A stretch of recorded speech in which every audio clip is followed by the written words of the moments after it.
Hi all welcome back to my YouTube channel. ಎಲ್ಲರೂ ಹೇಗಿದ್ದೀರಾ, ಚೆನ್ನಾಗಿದ್ದೀರಾ ಅಂತ ಅಂದ್ಕೊಂಡಿದ್ದೀನಿ. ಹಾಗೆ ಇವತ್ತಿನ ವ್ಲಾಗ್ ಬಂದು ಮಾಲ್ಗೆ ಹೋಗೋಣ ಅಂತ ಅಂದ್ಕೊಂಡಿದ್ದೀವಿ. So after A long time ನಾನು ವ್ಲಾಗ್ನ ಮಾಡ್ತಾ ಇರೋದು ಅಂತಲೇ ಹೇಳ್ಬೋದು. ಬ್ಯಾಂಗ್ಳೂರಿಗೆ ಬಂದಿದ್ದೆ, ಬ್ಯಾಂಗ್ಳೂರಿಂದ ಹೊಸಪೇಟೆಗೆ ಹೋಗಿದ್ದೆ. ಹಾಗೆ ಅಲ್ಲಿ ಬೇರೆ ಕೆಲಸ ಇದ್ದಿದ್ದರಿಂದ ಅಲ್ಲಿ ಮುಗಿಸ್ಕೊಂಡು ಹೊಸಪೇಟೆಯಿಂದ ಬ್ಯಾಕ್ ಟು ಬ್ಯಾಂಗ್ಳೂರಿಗೆ ಬಂದ್ವಿ. ಹಾಗೆ ಮತ್ತೆ ಮೈಸೂರಿಗೆ ಹೋಗಬೇಕಾಗಿರೋ ಕಾರಣ ನಾನು ಏನಿತ್ತು ಈ ಒಂದು ದಿನ ಗ್ಯಾಪು, ಆ ಒಂದು ದಿನ ಗ್ಯಾಪಲ್ಲಿ ಮಾಲ್ಗೆ ಹೋಗೋಣ ಅಂತ ಡಿಸೈಡ್ ಮಾಡಿದ್ವಿ. ಅದಕ್ಕೋಸ್ಕರ ಒಂದು ಮಧ್ಯಾಹ್ನದ ಟೈಮು 12:30 ಆಗಿತ್ತು. ಆ ಟೈಮಲ್ಲಿ ಡಿಸೈಡ್ ಮಾಡಿಕೊಂಡು ಹೊರಟ್ವಿ ಅಂತಲೇ ಹೇಳ್ಬೋದು. ಫಸ್ಟು ಬಸ್ಸಲ್ಲಿ ಹೋಗೋಣ ಅಂತ ಪ್ಲ್ಯಾನ್ ಇದ್ದಿದ್ದು, ಬಟ್ ಮಕ್ಕಳಿರೋದ್ರಿಂದ ಬೇಡ, ಬಿಸಿಲು ಇರುತ್ತೆ, ಕಾರಲ್ಲೇ ಹೋಗೋಣ ಅಂತ ಹೇಳ್ಬಿಟ್ಟು ಕಾರಲ್ಲಿ ಹೊರಟಿದ್ದೀವಿ. ಸೊ ಯಾರ್ಯಾರು ಹೋಗ್ತಾಯಿದ್ದೀವಿ ಅಂತ ಹೇಳಿದ್ರೆ, ನಾನು, ನಮ್ಮಮ್ಮ, ನನ್ನ ಮಕ್ಕಳು, ನನ್ನ ತಮ್ಮ, ಹಾಗೆ ನಮ್ಮ ಅತ್ತೆ ಮಗಳು ಭಾವನಾ ಅಂತ ಹೇಳಿ ಎಲ್ಲರೂ ಪ್ರೀತಿಯಿಂದ ಪಿಂಕಿ ಅಂತ ಕರಿತೀವಿ. ಸೊ ಪಿಂಕಿ ವ್ಲಾಗ್ ನೋಡ್ತಾ ಇದ್ದರೆ ಕಮೆಂಟ್ ಮಾಡಿ ತಿಳಿಸೋ ಹೇಗೆ ಎಡಿಟ್ ಮಾಡಿದ್ದೀನಿ ಅಂತ ಹೇಳಿ. ಹಾಗೆ ಹೊರಟಿದ್ದೀವಿ. ಯಾವ್ಯಾವ ಮಾಲು ಅಂತ ಹೇಳಿ ಮುಂದೆ ತೋರಿಸ್ಕೊಡ್ತಾ ಬರ್ತೀನಿ. ನಾನು ಸಮ್ಮರ್ ಹಾಲಿಡೇಸ್ಗೆ ಹೋದಾಗ ನಾನು ನನ್ನ ಫ್ಯಾಮಿಲಿನ ಇಂಟ್ರೊಡ್ಯೂಸ್ ಮಾಡಿ ಕೊಡ್ತೀನಿ. ಎಲ್ಲೆಲ್ಲಿ ವೀಡಿಯೋಸ್ನ ಮಾಡಿದ್ದೀನೋ ಅದರ ಕಂಪ್ಲೀಟ್ ನಾನು ವೀಡಿಯೋನ ಹಾಕಿದ್ದೀನಿ. ವೀಡಿಯೋನ ಕೊನೆಯವರೆಗೂ ನೋಡಿ. ಇನ್ನೂ ನನ್ನ ಚಾನಲ್ನ ಸಬ್ಸ್ಕ್ರೈಬ್ ಮಾಡಿಲ್ಲ ಅಂತ ಹೇಳಿದ್ರೆ ಸಬ್ಸ್ಕ್ರೈಬ್ ಮಾಡಿ, ಹಾಗೆ ಪಕ್ಕದಲ್ಲಿರೋ ಬೆಲ್ ಐಕನ್ನ ಕೂಡ ಪ್ರೆಸ್ ಮಾಡಿ. ಹೇಗಿತ್ತು ಈ ವ್ಲಾಗ್ ಜರ್ನಿ ಅಂತ ಹೇಳಿ ನಾನು ಇಲ್ಲಿ ತೋರಿಸ್ಕೊಡ್ತಾ ಇದ್ದೀನಿ. ಸೊ ಮಾಲ್ಗೆ ಎಂಟ್ರಿ ಆಗ್ತಾಯಿದ್ದೀವಿ. ಹಾಗೆ ಕಾರ್ನ ಕೆಳಗಡೆ ಪಾರ್ಕಿಂಗ್ ಮಾಡಿಬಿಟ್ಟು ಮೇಲ್ಗಡೆ ಹೊರಟ್ವಿ. ಸೊ ಯಾವುದೇ ರೀತಿಯಾದಂತಹ ಶಾಪಿಂಗ್ ಇಲ್ಲ, ಏನು ಪರ್ಚೇಸಿಂಗ್ ಇಲ್ಲ, ಜಸ್ಟ್ ಫನ್ನಾಗಿರುತ್ತೆ, ಮಕ್ಕಳಿಗೆ ಒಂದು ಚೇಂಜ್ ಇರುತ್ತೆ ಅಂತ ಹೇಳಿಬಿಟ್ಟು ಹೊರಟಿದ್ದು. ಹಾಗೆ ನಾನು ಬಂದಿದ್ದೆನಲ್ಲ ತುಂಬ ದಿನ ಆದಮೇಲೆ ಭೇಟಿ ಆಗಿರೋದ್ರಿಂದ ಹೇಗೂ ಬಂದಿದ್ದೀನಿ, ಎಂಜಾಯ್ ಮಾಡ್ಕೊಂಡು ಹೋಗೋಣ ಅಂತ ಹೇಳ್ಬಿಟ್ಟು ಮಾಲ್ಗೆ ಹೋಗೋಣ ಅಂತ ಹೇಳಿ ಮಾಲ್ಗೆ ಹೋದ್ವಿ. ಜಸ್ಟ್ ಹಾಗೆ ಸುತ್ತಾಡ್ಕೊಂಡು ಬಂದ್ವಿ. ಮಕ್ಕಳು ಕೂಡ ತುಂಬ ಎಂಜಾಯ್ ಮಾಡಿದ್ರು ಅಂತಲೇ ಹೇಳ್ಬೋದು. ಸುತ್ತಾಡಿ ಸುಸ್ತಾಗಿದ್ದರಿಂದ ನೆಕ್ಸ್ಟ್ ಮಾಲ್ಗೆ ಹೋಗಬೇಕು ಅಂತಂದರೆ ಸ್ವಲ್ಪ ಎನರ್ಜಿ ಬೇಕು ಅಲ್ವಾ. ಹಾಗೆ ಹೋಗ್ತಾ ಮಧ್ಯ ದಾರಿಯಲ್ಲಿ ಎಳ್ನೀರ ಕೊಡ್ಕೊಂಡು ಹೊರಟ್ವಿ. ಹಾಗೆ ನೆಕ್ಸ್ಟ್ ಮಾಲು ನಾವು ಲೂಲು ಮಾಲ್ಗೆ ಹೋಗೋಣ ಅಂತ ಅಂದ್ಕೊಂಡ್ವಿ, ಬಟ್ ಲೂಲು ಮಾಲ್ಗೆ ಬೇಡ ಅಂದ್ಕೊಂಡು ಮುಂದೆ ಜಿ ಟಿ ಮಾಲ್ಗೆ ಹೋಗೋಣ ಅಂತ. ಲೂಲು ಮಾಲ್ ಯಾಕೆ ಬೇಡ ಅಂತ ಹೇಳಿದ್ರೆ, ಆಲ್ರೆಡಿ ಟೈಮ್ ಕೂಡ ಆಗಿತ್ತು. ಹಾಗೆ ಒಳಗಡೆ ಹೋದರೆ ಬರೋದು ತುಂಬ ಲೇಟ್ ಆಗೋಗುತ್ತೆ, ಇನ್ನೊಂದು ಮಾಲ್ನ ಕವರ್ ಮಾಡೋಕ್ಕಾಗಲ್ಲ ಅಂತ ನಮ್ಮ ಮನೆಗೆ ಹತ್ತಿರ ಆಗಿರೋದು ಅಂದರೆ ಜಿ ಟಿ ಮಾಲು. ಸೊ ಅಲ್ಲಿ ನಾವು ಹೋಗೋಣ ಅಂತ ಹೇಳಿ ಲೂಲು ಮಾಲ್ನ ಸ್ಕಿಪ್ ಮಾಡಿಬಿಟ್ಟು ನೆಕ್ಸ್ಟು ಜಿ ಟಿ ಮಾಲ್ಗೆ ಹೊರಟಿದ್ದಾಯಿತು. ಅಲ್ಲಿಗೆ ಹೋದ್ಮೇಲೆ ಹೇಗಿರುತ್ತೆ ಅಂತ ನಾನು ಹೇಳಿ ತಿಳಿಸ್ಕೊಡ್ತೀನಿ. ಇನ್ನೂ ನನ್ನ ಚಾನಲ್ನ ಸಬ್ಸ್ಕ್ರೈಬ್ ಆಗಿಲ್ಲ ಅಂತಂದರೆ ಸಬ್ಸ್ಕ್ರೈಬ್ ಮಾಡ್ಕೊಳ್ಳಿ. ಹಾಗೆ ಪಕ್ಕದಲ್ಲಿರೋ ಬೆಲ್ ಐಕನ್ನ ಕೂಡ ಪ್ರೆಸ್ ಮಾಡಿ ವಿಡಿಯೋನ ಕೊನೆಯವರೆಗೂ ನೋಡ್ತಾ ಇರಿ.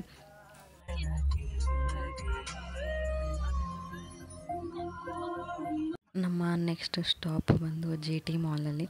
ಸೊ ಕೆಳಗಡೆ ಪಾರ್ಕಿಂಗ್ ಮಾಡಿಬಿಟ್ಟು ಹಾಗೆ ನಾವು ಔಟ್ಸೈಡ್ ಬಂದು ಆಲ್ರೆಡಿ ಟೈಮ್ ಆಗಿರೋದ್ರಿಂದ ಮಧ್ಯಾಹ್ನ ಆಲ್ರೆಡಿ 3:30 ಆಗೋಗಿತ್ತು. ಆಲ್ರೆಡಿ ಮಂತ್ರಿ ಮಾಲೆಲ್ಲ ಸುತ್ತಾಡ್ಕೊಂಡು ಬಂದಾದಮೇಲೆ ಅಲ್ಲೇನೂ ತಿನ್ನೋದಕ್ಕಾಗಲಿಲ್ಲ, ಜಸ್ಟ್ ಎಳ್ನೀರನ್ನ ಕುಡ್ಕೊಂಡು ಬಂದಿದ್ವಿ. ಹೊಟ್ಟೆ ಹಸಿತಾಯಿತ್ತು, ಮಕ್ಕಳು ಕೂಡ ತುಂಬ ಹೊಟ್ಟೆ ಹಸ್ಕೊಂಡಿದ್ದರಿಂದ ಸೊ ಲೈಟಾಗಿ ಸ್ನ್ಯಾಕ್ಸ್ ಏನಾದರೂ ತೊಗೊಂಡು ಹೊರಡೋಣ ಅಂತ ಹೇಳ್ಬಿಟ್ಟು ಹಾಗೆ ಹೊರಗಡೆ ರೋಲ್ನ ತೊಗೊಂಡಿದ್ವಿ. ಎಲ್ಲ ಅದಕ್ಕೋಸ್ಕರನೇ ಪಾರ್ಕಿಂಗ್ ಮಾಡಿಬಿಟ್ಟು ಅಗೇನ್ ಔಟ್ಸೈಡ್ ಬಂದು ಅಲ್ಲಿ ರೋಲ್ನ ಎಲ್ಲ ತಿಂದ್ಕೊಂಡು ಅಗೇನ್ ಮತ್ತೆ ಎಂಟ್ರಿ ಆಗಿದ್ದೀವಿ. ಎಂಟ್ರಿ ಆದಮೇಲೆ ಮಕ್ಕಳು ಅಷ್ಟೇ ಏನೋ ಒಂಥರ ಎಂಜಾಯ್ಮೆಂಟ್ ಇತ್ತು ಅಂತಲೇ ಹೇಳ್ಬೋದು. ಫಸ್ಟ್ ಟೈಮ್ ಅಲ್ಲ, ನನ್ನ ಮಗಳು ಆಲ್ರೆಡಿ ಹೋಗಿದ್ದಾಳೆ, ನನ್ನ ಮಗ ಹೋಗ್ತಿರೋದು ಫಸ್ಟ್ ಟೈಮ್ ಅಂತ ಅಂದ್ಕೊತೀನಿ. ಸೊ ಮಗಳು ಆಲ್ರೆಡಿ ಹೋಗಿದ್ದರಿಂದ ಅವಳಿಗೆ ಚಿಕ್ಕವಳಿದ್ದಾಗ ಹೋಗಿದ್ದು ಅಷ್ಟೊಂದು ನೆನಪಿಲ್ಲ ಅವಳಿಗೆ. ಅದಕ್ಕೋಸ್ಕರ ಹೋಗಿದಾಗ ತುಂಬ ಎಂಜಾಯ್ ಮಾಡಿದ್ರು ಅಂತಲೇ ಹೇಳ್ಬೋದು. ಎಲ್ಲ ಓಡಾಡಿಕೊಂಡು ಜಿ ಟಿ ಮಾಲಲ್ಲಿ ಅಷ್ಟೊಂದು ರಶ್ ಇರಲಿಲ್ಲ, ಆರಾಮಾಗಿ ಫ್ರೀಯಾಗಿತ್ತು, ತುಂಬ ಜನ ಏನೂ ಇರಲಿಲ್ಲ. ಅದಕ್ಕೋಸ್ಕರ ಕೆಳಗೆ ಬಿಟ್ಟಾಗ ಅದು ಓಡಾಡ್ತಾ ಇದ್ರು ತುಂಬಾ. ನನ್ನ ಮಗ ಆದರೂ ಬರೋದಕ್ಕೆ ರೆಡಿನೇ ಇರಲಿಲ್ಲ, ಫುಲ್ ಎಂಜಾಯ್ ಮಾಡ್ತಾಯಿದ್ದ.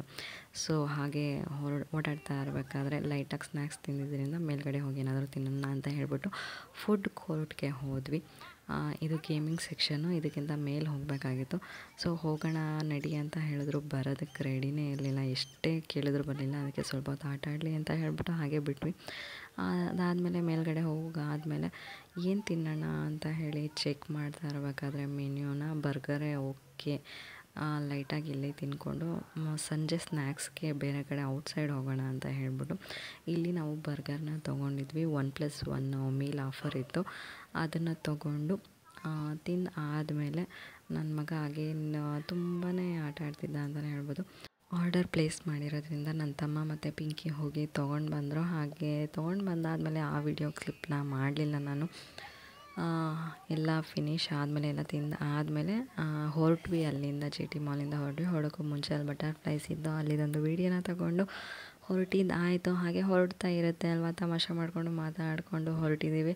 ನೆಕ್ಸ್ಟು ಬಂದುಬಿಟ್ಟು ಸ್ನ್ಯಾಕ್ಸ್ಗೆ ಆಚೆ ಹೋಗೋಣ ಅಂತ ಹೇಳ್ಬಿಟ್ಟು ಇನ್ನೇನು ಹೊರಡೋ ಟೈಮ್ ಆಗಿತ್ತು. ಸಂಜೆ ಒಂದು 5:30 ಆಗಿರೋದ್ರಿಂದ ಇಲ್ಲಿಂದ ಹೊರಡೋಷ್ಟರಲ್ಲಿ ಟ್ರಾಫಿಕ್ ಎಲ್ಲ ಕಂಪ್ಲೀಟ್ ಮಾಡಿಕೊಂಡು ಹೋಗೋಣ ಅಂದ್ಕೊಂಡ್ವಿ. ಸೊ ಮನೆ ಹತ್ರ ಇರೋ ಬ್ಯಾಡ್ರಳ್ಳಿ ಹತ್ರ ಹೋಗಿದ್ವಿ ಸ್ನ್ಯಾಕ್ಸ್ಗೆ. ನಾನು ಫಸ್ಟ್ ಟೈಮ್ ಅಲ್ಲಿಗೆ ಹೋಗ್ತಾ ಇರೋದು, ಪಾವನಿ ಚಾಟ್ಸ್ ಅಂತ ಹೇಳಿ.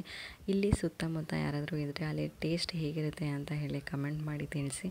ನಾನು ಫಸ್ಟ್ ಟೈಮ್ ಟ್ರೈ ಮಾಡ್ತಿರೋದ್ರಿಂದ ತುಂಬ ಚೆನ್ನಾಗಿತ್ತು ಅಂತಲೇ ಹೇಳ್ಬೋದು. ಇಲ್ಲಿ ಅಡಿಕೆ ತಟ್ಟೆಯಲ್ಲೇ ಮಾತ್ರ ಸರ್ವ್ ಮಾಡ್ತಾರೆ ಅಂತಲೇ ಹೇಳ್ಬೋದು. ಟೋಕನ್ ಸಿಸ್ಟಮ್ ಇರೋದು. ಎಲ್ಲ ಐಟಮ್ಸು ಕೂಡ ತುಂಬ ಚೆನ್ನಾಗಿತ್ತು. ಮಸಾಲೆ ಪೂರಿ ಆಗಿರ್ಬೋದು, ಪಾನಿಪುರಿ, ದಹಿ ಪೂರಿ, ಬೇಲ್ಪುರಿ ಆಗಿರ್ಬೋದು, ತುಂಬ ಚೆನ್ನಾಗಿತ್ತು ಅಂತಲೇ ಹೇಳ್ಬೋದು.